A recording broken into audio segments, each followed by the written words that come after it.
মধ্যপ্রাচ্যের রাজনীতি কয়েক দশক ধরে সবচেয়ে আলোচিত নাম হলো আমেরিকা ও ইরান।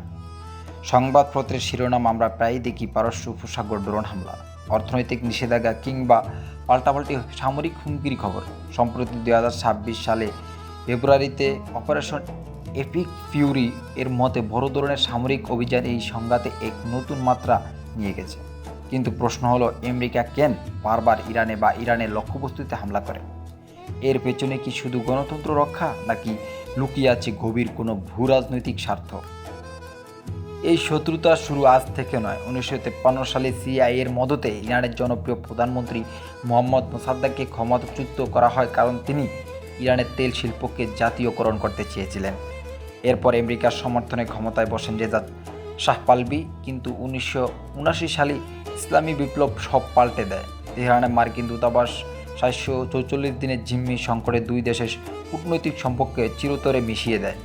সেই থেকে আমেরিকা ইরানকে তার আঞ্চলিক শত্রু হিসাবে দেখে আসছে। আমেরিকার হামলার প্রধান কারণগুলো একটি হলো ইরানের পারমাণবিক কর্মসূচি। ওয়াশিংটনের দাবি ইরান পারমাণবিক বোমা তৈরি করতে চায়, যা ইসরায়েল এবং মধ্যপ্রাচ্য আমেরিকার মিত্র দেশগুলোর জন্য বড় হুমকি। 2015 সালে ওবামা প্রশাসনে একটি পারমাণবিক চুক্তি হলেও ট্রাম্প প্রশাসন তা থেকে বেরিয়ে আসে। 2025-2026 সালের সাম্প্রতিক রিপোর্ট অনুযায়ী ইরান ইউরেনিয়াম সমৃদ্ধিকরণ বাড়িয়ে দেওয়া আমেরিকা আবারও সামরিক চুক্তি প্রয়োগের পথে বেছে নিয়েছে। আমেরিকার লক্ষ্য একটাই, ইরানকে কোনোভাবেই পারমাণবিক শক্তি সম্পন্ন দেশ হতে দেওয়া যাবে না। দ্বিতীয় কারণটি হলো আঞ্চলিক আধিপত্য। ইরান মধ্যপ্রাচ্য তার প্রভাব বিস্তারের জন্য হিজবুল্লাহ, হামাস এবং হুতিদের মতো বিভিন্ন সশস্ত্র গোষ্ঠীর সমর্থন দেয়। আমেরিকার ভাষায় এগুলো সন্ত্রাসী গোষ্ঠী। ইরাক, সিরিয়া, মার্কিন ঘাঁটিতে যখনই কোনো হামলা হয়, আমেরিকা তার দায় ইরানের উপর চাপায় এবং পাল্টাপাল্টি হামলা চালায়। 2020 সালে জেনারেল কাসেম সুলাইমানিকে হত্যা এবং কিংবা 2026 সালের সাম্প্রতিক বিমান হামলাগুলো মূলত ইরানের এই প্রক্সি নেটওয়ার্ককে দুর্বল করার চেষ্টা। সবশেষে আসে অর্থনীতি ও ভূরাজনীতি। বিশ্বের তেলের 1/50 পরিবাহিত হয় হরমুজ প্রণালী দিয়ে, যার নিয়ন্ত্রণ ইরানের হাতে। ইরান বারবার এই পথ বন্ধ করে দেওয়ার হুমকি দেয়, যা বিশ্ব অর্থনীতি ধস নামতে পারে।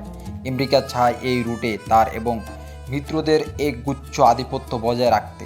এছাড়া ইরান সরকার পরিবর্তন এর মাধ্যমে একটি পশ্চিমা বান্ধব প্রশাসন আনা আমেরিকার দীর্ঘমেয়াদী কৌশল অংশ বলে অনেক বিশ্লেষক মনে করেন। সংক্ষেপে বলতে গেলে, নিরাপত্তা, আদর্শিক লড়াই এবং তেলের উপর নিয়ন্ত্রণ রক্ষার জন্যই আমেরিকা বারবার ইরানের উপর চাপ সৃষ্টি করে।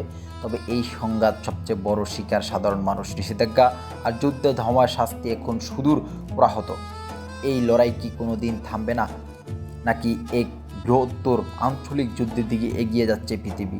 সময় তার উত্তর দেবে। আসসালামু আলাইকুম, আমি মোহাম্মদ ফাহাদ হোসেন।